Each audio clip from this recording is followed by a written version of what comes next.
I searched the world,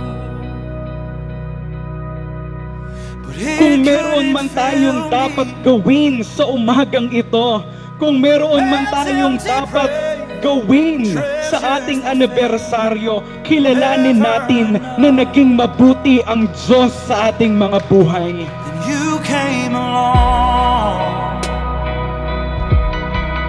put me back together, and every desire is now Welcome to our satisfied. 39th church anniversary and Thanksgiving service.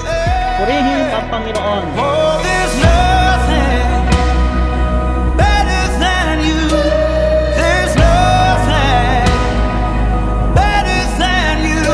Oh, there's nothing.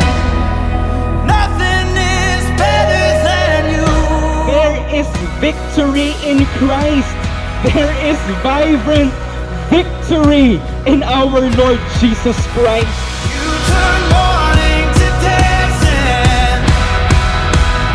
You give beauty for ashes. You turn shame into glory.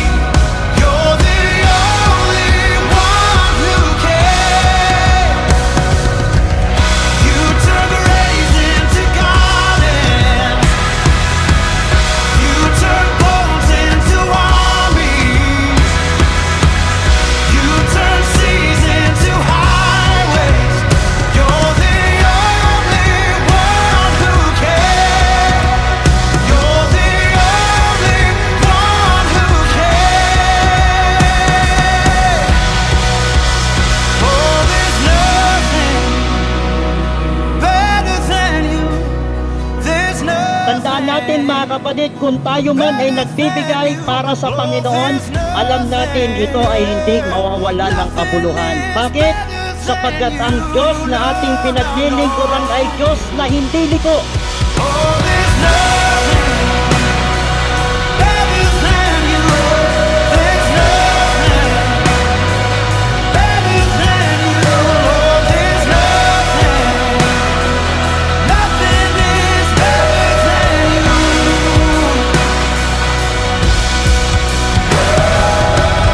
You turn graves into gardens.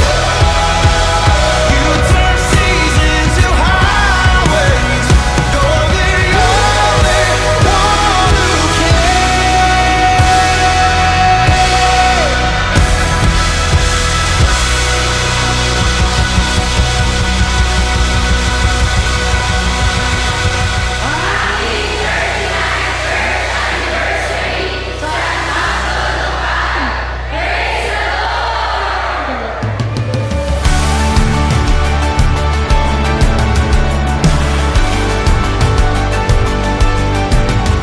Your word is a lamp unto my feet. Your way is the only way for me. It's a narrow road that leads to life, but I wanna be on it.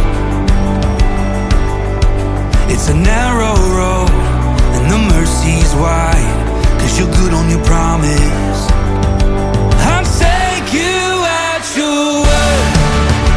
If you said it, I believe it. I've seen how good it works. If you started, you'll complete it. I'll take you at your word. If you said it, I believe it. I've seen how good it works. If you started, you'll complete it. I'll take you at your word. You're good on your promise. You said Kitang-kita natin kung paano ginagamit, kung paano pinangasiwaan ng matalinong tagapangasiwa ang ating mga ikapo. Sabi nga ng mahal na apostol, hindi pa natin na ibibigay yung ating ikapo, meron ng pinaglalaanan. You said my future's full of your hope. You've never failed, so